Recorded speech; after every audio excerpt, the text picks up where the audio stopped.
Well, hey, Tiffany here, and today we are going to be doing another movie review. Now, the movie that we are reviewing today is the movie Fall, a 2022 film that challenges not only the characters in the film, but also those watching it, challenges them to confront their every fear. Now, like I said, Fall is a 2022 film, and it stars Grace Caroline Curry, Virginia Gardner, and it also has appearances by Mason Gooding and Jeffrey Dean Morgan. Now, at the very beginning of the movie, we are introduced to Becky Connor, played by Grace Curry, and also Shiloh Hunter,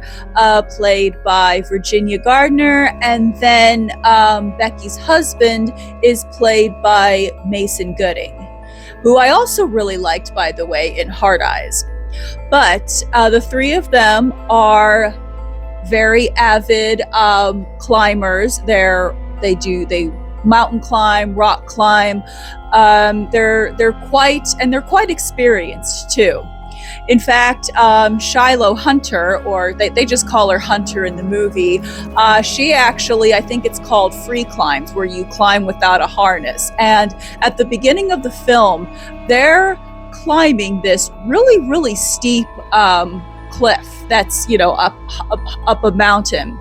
And we see a lot of reaction between Becky and her husband, and Shiloh's yelling down to them, or Hunter, they call her Hunter, I'll just call her Hunter.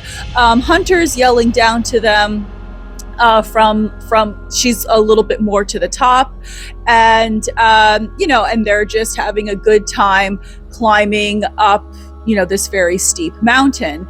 And although I was going to say, if you're even remotely afraid of heights, this movie might give you just a little bit of anxiety. I'm not super afraid of heights. However, just watching them climb up this very steep mountain, and then they have the pull away shots when you see just how steep this mountain is that they're climbing.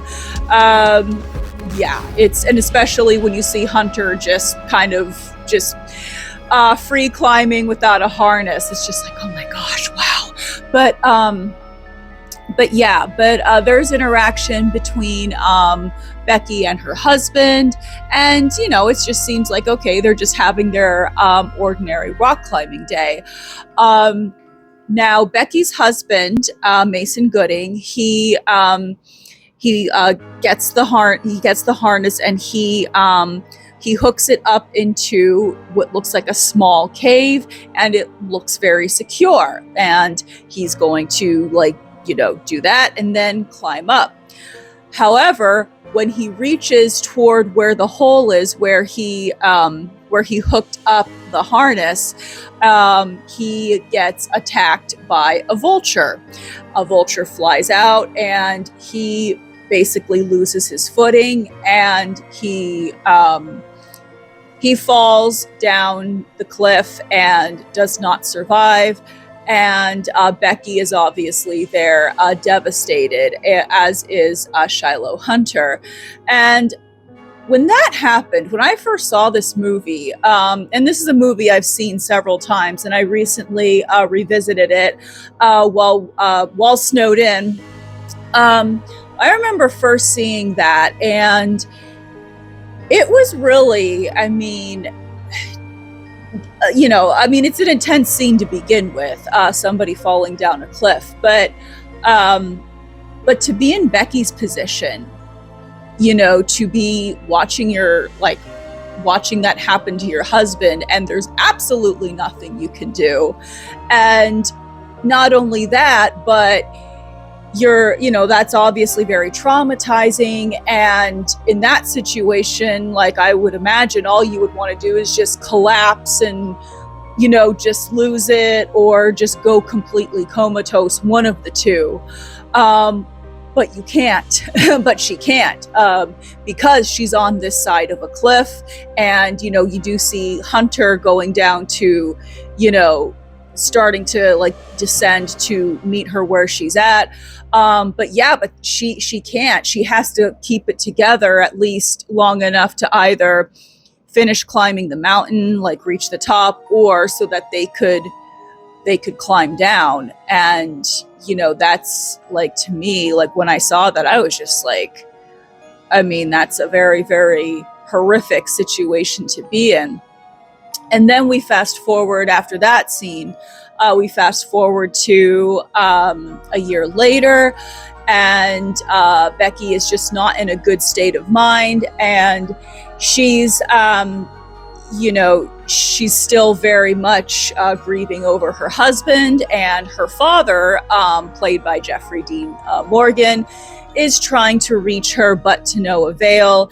And Becky is, you know, she's drowning her grief in, you know, just a lot of, you know, things that a lot of people would consider very unhealthy. And, you know, and she's just not, she hadn't been, you know, for obvious reasons, taken that past year very well.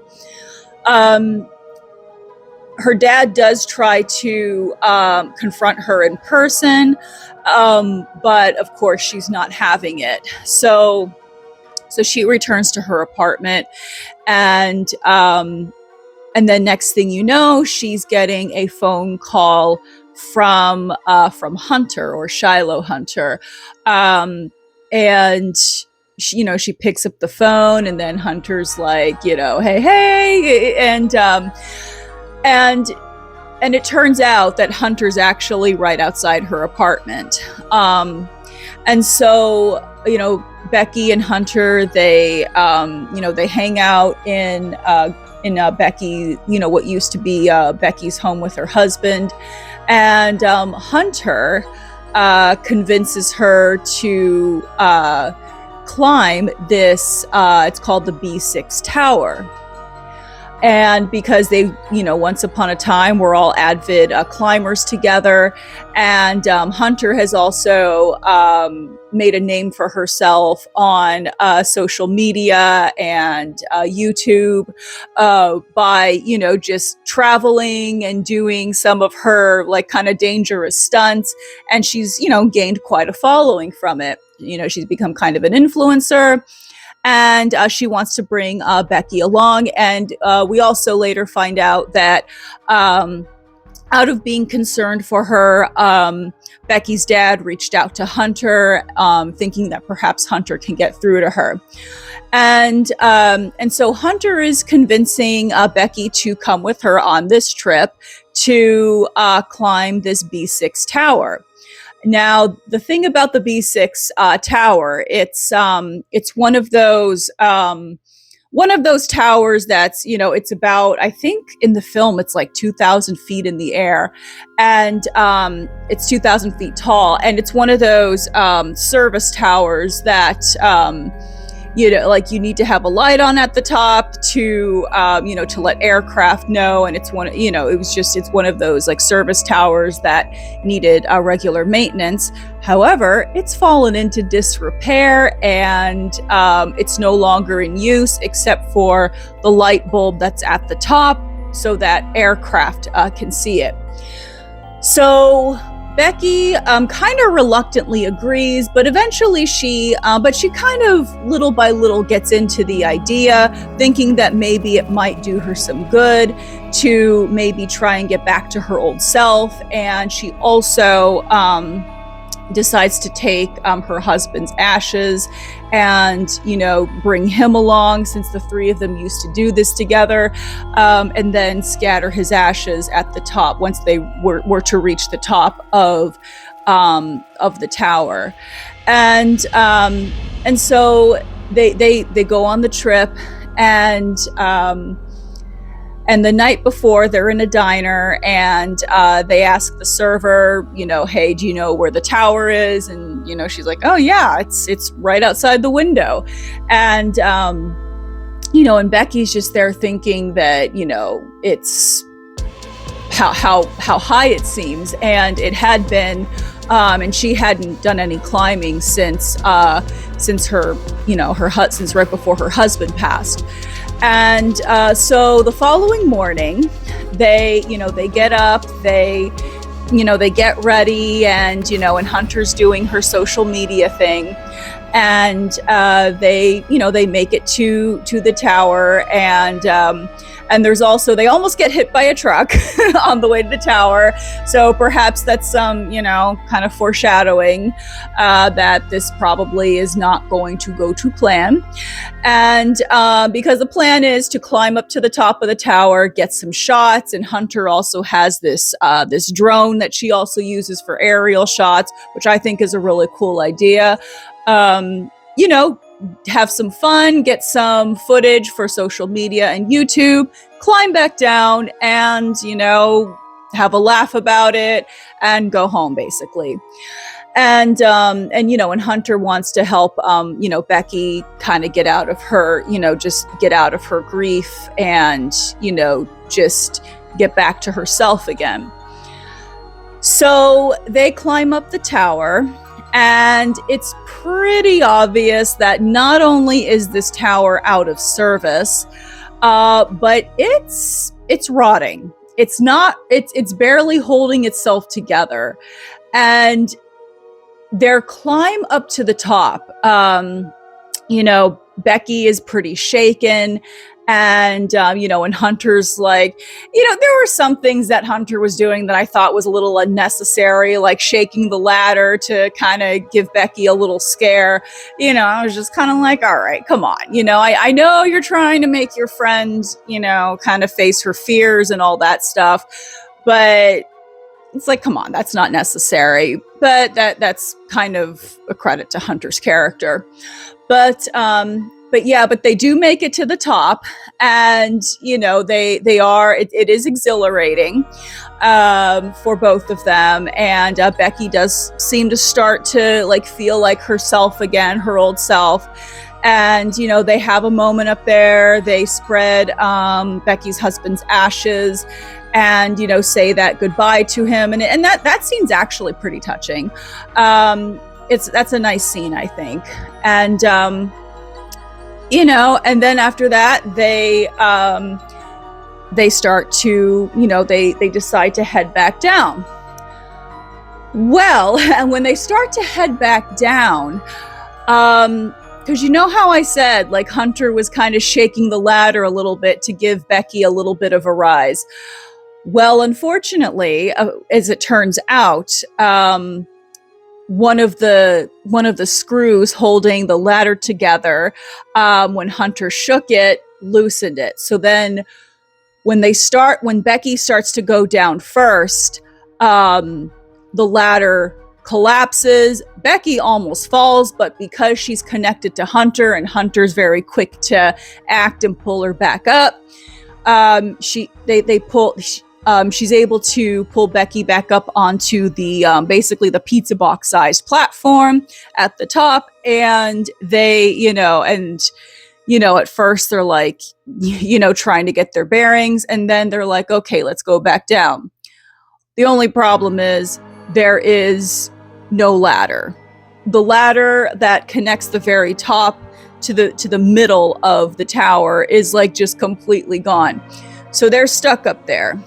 And of course they spend a lot of, basically the movie is them, trying to keep their sanity, trying to keep, just trying to find different solutions to get back down to the ground. And, obviously there's, that poses a pretty big and pretty harrowing challenge for them.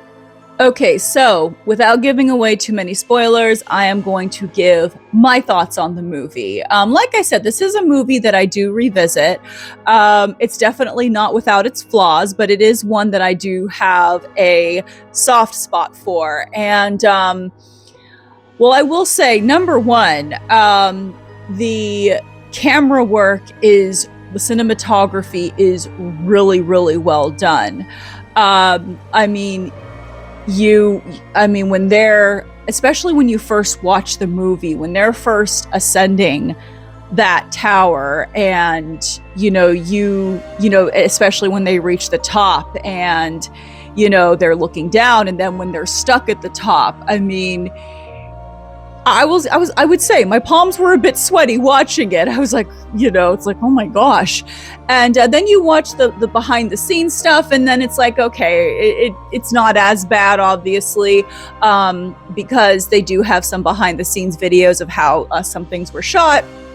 And then when you see that, it's not as bad, but it's still, I mean, even after that, it's still kind of like a little bit of a nerve-wracking movie, in my opinion. Especially, just imagine that happening. It's it's kind of, like I said, especially if you have a fear of heights, this movie might give you a little bit of anxiety. Now, overall, like I said, I mean, it's not without its flaws. I know the character of Shiloh Hunter has been kind of criticized as being, really, not a very good friend. And I guess, like, that can be argued, but I think Hunter was, she was being a friend to Becky in the best way she knew how. And one thing that I really appreciate about this movie is the message of confronting your fears and not allowing your fears or, things that you've been through to define you as a person, and to not let it rule your life. I mean, yes, it happened to you, and, and it's part of your experience, your human experience, and you're allowed to feel what you need to feel. But eventually, you do have to reground, regroup, and and face that fear, face that trauma. And that is a message that I do appreciate. I think, and then, like, Becky's relationship with her father and how that was strained, but then, eventually it comes back around a full circle, and, and they're getting along again and everything. And yeah, but that is always a message that I appreciate. And I do, I touched a little bit on this in the last podcast episode, actually a couple podcast episodes, about one thing that I do like about the horror genre is that it does pose that question of, what would you do in this situation? Or even if you weren't in this situation,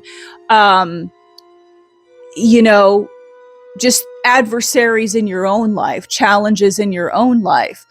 How can you stand up and face them and come out of it stronger than you were before? And, and like I said, and even though in some ways, maybe Hunter wasn't the best friend to Becky, like I said, I do think, she was in her own way, like she was like the best friend she could be, I think, to Becky, and just being Hunter, being Shiloh Hunter, and and I do, and this is something that I have also been, especially with this past year being the year of the snake, and it was all about, shedding and letting go what's not serving you, and just letting go of what might be weighing you down, and and having to shed that in order to do the hard thing that might take you to the next level.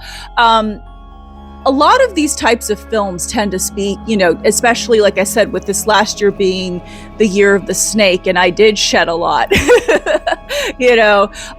the year of the snake. I did let go of a lot of what wasn't serving me, and really, a lot of it was just getting back to basics, getting back to, what I actually enjoy, who I am as a person, and and I think this is why I decided to revisit this movie just recently, just because it was very. It's definitely been very kind of like a poignant film for me that I can relate to right now at this point in my life. But that's my review and my take on the movie Fall.